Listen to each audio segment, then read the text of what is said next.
प्रिय विद्यार्थियों, मैं डॉक्टर दीपक सालवी, असिस्टेंट प्रोफेसर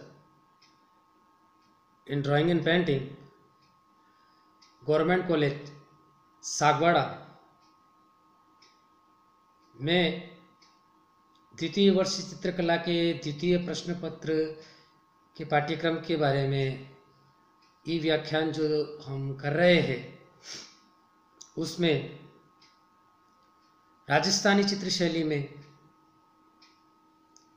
हाड़ौती शैली के बारे में पढ़ रहे हैं कि हाड़ौती शैली में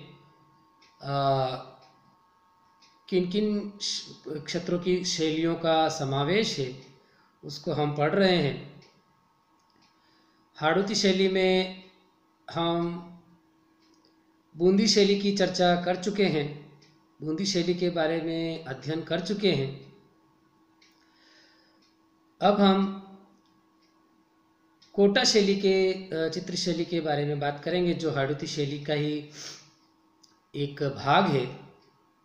कि कोटा और बूंदी के बीच में दूरी कम है, शायद 35-40 किलोमीटर ही है, फिर भी इन चित्र शैलियों में पर्याप्त विभिन्नताएं हैं जो कि हमें देखने को मिलती है। कोटा चित्र शैली जो है वो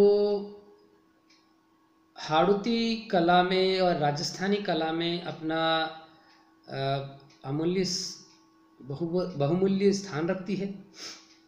और कोटा जो है आज वो विश्व प्रसिद्ध है अपने तकनीकी ज्ञान या तकनीकी क्षेत्र के हिसाब से। उसके साथ साथ चित्रकला के दृष्टिकोण से भी यह विश्व प्रसिद्ध है। बूंदी के राव समर सिंह के समय चम्बल नदी के दाहिने किनारे पर भीलों का राज्य था, जिसका नेता जो था, जिसका सूबेदार जिसको कहते हैं, वो था कोटिया भील। इसी के नाम से इसका नाम हमें कोटा पड़ा, इस कोटा का नाम कोटा पड़ा। प्रारंभ में ये कोटा शैली जो है वो बूंदी शैली का ही एक रूप मानी जाती थी, किंतु गहन अध्ययन के पश्चात, विभिन्न प्रकार के शोध लेखों के पश्चात इस शैली की अपनी एक अलग निजी विशेषताएं हैं और राजस्थानी चित्रकला में अपना एक अलग ही वजूद रखती है। और 1952 तक ये कोटा शैली बूंदी शैली का ही एक रूप मानी जाती थी, किंतु उसके पश्चात कर्नल टी.जी. गेयर एंडरसन ने अपना निजी संग्रह जो है वो संत विक्टोरिया अल्बर्ट म्यूजियम लंदन को भेंट किया, तो उस संग्रह के कुछ चित्र बूंदी शैली से भिन्न पाए गए। तभी से यह माना जाता है कि ये कोटा जो शैली है वो हाड़ौती शैली में बूंदी से थोड़ी सी भिन्न है, कुछ भिन्न विशेषताएं हैं। और राव माधो सिंह मुगल दरबार के महत्वपूर्ण और शक्तिशाली सेनापति थे, जिन्होंने मुगलों की कई प्रकार की लड़ाइयों में मुगलों का साथ दिया या मुगलों की तरफ से लड़े, और उसके बाद में मुगलों के ही संरक्षण में, मुगलों के ही सानिध्य में अपने राज्य को स्थापित किया। और माधो सिंह के बाद में राव मुकुंद सिंह जी राजगद्दी पर बैठे, और इन दोनों राजाओं ने कोटा की स्थापत्य कला और चित्र निर्माण कला को बढ़ावा दिया। और इस समय की चित्रकला शैली पर बूंदी शैली का प्रभाव पड़ा। और राजा राम सिंह प्रथम के संरक्षण में रुक्मणी हरण कथानक का चित्रण हुआ, और राव अर्जुन सिंह के समय में रागमाला का चित्रण हमें देखने को मिलता है। और इस समय के चित्रों में बादलों का नाटकीय आलेखन हुआ, रंग बिरंगे तथा विभिन्न आकृतियों के मेघ संपूर्ण आकाश को आच्छादित किए हुए अंकित हुए हैं। राजा दुर्जन शाल के बाद अजीत सिंह एवं छत्रसाल गद्दी पर बैठे। छत्रसाल के समय कोटा चित्रशैली अपनी निज स्वरूप में उभर कर आई और सन 1771 में युवराज उमेश सिंह केवल 10 वर्ष की आयु में सिंहासनारूढ़ हुए और उमेश सिंह जी को किशोर अवस्था से ही घुड़सवारी और आखेट का बड़ा शौक था। इस समय माना जाता है कि जब वो शिकार के लिए जाते थे तो अपने साथ में चित्रकारों का एक समूह भी साथ में ले जाते थे और उनसे वो निर्देश देते थे कि आपको शिकार करते हुए चित्र बनाने हैं। और इस प्रकार के हमें कई चित्र शिकार के देखने को मिलते हैं जो कोटा शैली की प्रमुख विशेषता है। और उमेश सिंह जी के समय जो है चित्रों में विशेष ओजपूर्ण लय, आकृतियों की नवीन भावना तथा भावात्मक आकर्षण हमें देखने को मिलता है। रूपों में सरलता की प्रकृति दिखाई देती है। इसके पश्चात की कला में स्वाभाविकता को अधिक महत्व दिया जाने लगा तथा स्त्रियों द्वारा भी आखेट के दृश्य करते हुए दिखाए गए हैं और चित्रों में विशेष कोमल रेखांकन किया गया है। और जो सिंह हैं उनका भी अंकन यथार्थता से और ओजपूर्ण अंकित किया गया है। रागिनियों के चित्रों के साथ साथ नायिका भेद के चित्रण भी कोटा शैली में हुआ। एक चित्र में चित्र के मध्य में नायक नायिका बैठे हैं और नायिका कुछ रूठी हुई सी प्रतीत होती है और नायक उसे मना रहा है। एक सेविका दासी है जो पंखा जल रही है, दो सेविकाएं कुछ लेकर जा रही है। इस चित्र में सुनहरे व सफ़ेद रंग का प्रयोग अधिक देखने को मिला है और महल बुर्जों में पताका फहराती हुई दिखाई गई है। पौराणिक आख्यानों के अंतर्गत राम द्वारा हिरण का शिकार करते हुए चित्रित किया गया है। साथ में लक्ष्मण और हनुमान भी दिखाए गए हैं। गहरे रंग की पृष्ठभूमि पर गुलाबी और भूरे रंगों का समन्वय कोटा शैली की निजी विशेषताएं हैं। नाथद्वारा की तरह ही कोटा भी पुष्टि मार्गी वैष्णव संप्रदाय का केंद्र रहा है और जो भी चित्र बने हैं कोटा शैली में पुष्टि मार्गी भावना से ओतप्रोत ही बने हैं। राधा कृष्ण का एक चित्र है जिसमें वीणाधारी कृष्ण राधा के पास आए हैं और राधा बैठी हुई है और सरोवर में नाव का अंकन देखने को मिलता है। सामने ग्वाला और बछड़े हैं। बंदर और मौर्य और अन्य प्रकार के पक्षी इसमें चित्रित किए गए हैं। कोटा के उत्कृष्ट भित्ति चित्र भी हमें देखने को मिलते हैं कि जाला की हवेली, राजमहल तथा देवता जी की हवेली भी हमें में भित्ति चित्र देखने को मिलते हैं जिसमें कोटा भित्ति चित्रों की परंपरा का निर्वहन हमें मिलता है। और कोटा की लघु चित्र शैली में सहज, बोधग्राह्य एवं रस रुचि गम्य युक्त एवं स्वतंत्र आधार वाली मनोहारी चित्रशैली है जो कला के विभिन्न आयामों का संतुलित एवं सामाचीन दिग्दर्शन कराने में सक्षम है। अब आते हैं कोटा शैली की प्रमुख विशेषताओं के बारे में हम बात करेंगे कि कोटा शैली की क्या प्रमुख विशेषताएं हैं और ये किस प्रकार से कोटा शैली जो है अपनी मौलिकता और निजत्व को संभाले हुए है। तो प्रिय विद्यार्थियों, कोटा शैली की विशेषताओं में पहला है स्त्री आकृतियाँ। स्त्री आकृतियों का चित्रण कोटा शैली में अत्यंत सुंदर हुआ है।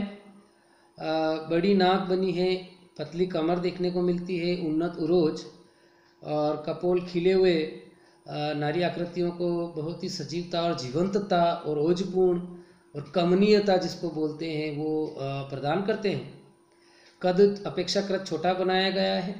आँखें जो है खंजन आकार की है, खंजनाकृति जिसे कहते हैं। और मांसल युक्त नारियाँ बनाई गई है और चुनरी ओढ़े हुए चित्रित है।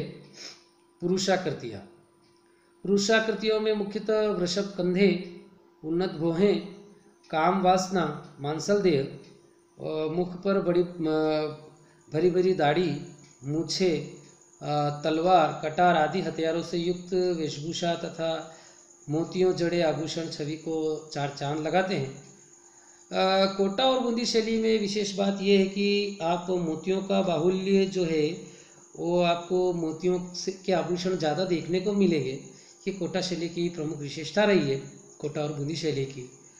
अब आते हैं रंग के बारे में बात करते हैं। कोटा शैली के चित्रकारों ने अनेक प्रकार के रंगों का प्रयोग किया है, किंतु हरे और पीले और नीले रंग का प्रयोग यहाँ ज़्यादा देखने को मिलता है।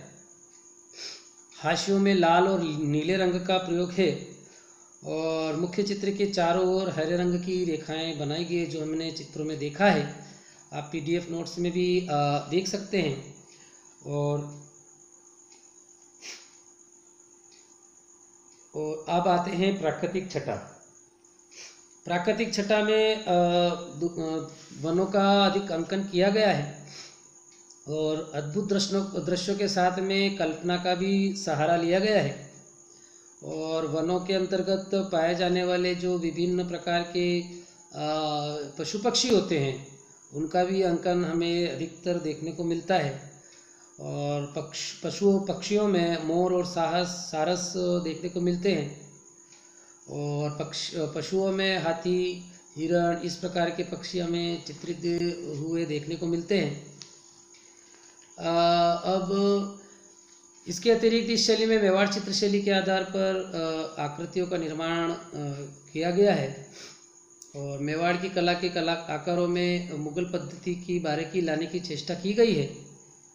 परिणाम स्वरूप कोमल रेखांकन एवं पर्दाज आदि के साथ साथ रंग योजना में भी गंभीरता, संगति आदि का समावेश हमें देखने को मिलता है।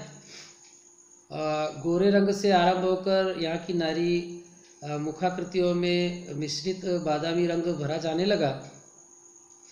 अपभ्रंश और मुगल शैली के समन्वय से वृक्षाकृतियाँ बहुत घनी बनाई गई और चित्रों में जल का अंकन करने हेतु काला तथा नीला रंग बनाकर भरा गया और उस पर श्वेत रंग से लहरदार रेखाएं बनाई गई। आकाश में अनेक रंग भरे गए, साथ ही अनेक प्रकार के नाटकीय बादलों का भी हमें अंकन देखने को मिलता है। वृक्षों तथा टीलों के पीछे से उगता हुआ सुनहरी सूरज अंकित है। दृश्य संयोजनों में आरंभ में मेवाड़ शैली का प्रारंभ हुआ, फिर बाद में कोटा शैली ने अपने निजी विशेषताओं का, निजीत्व का, अपनी मौलिकता को धीरे धीरे ये प्रयुक्त करने लगे।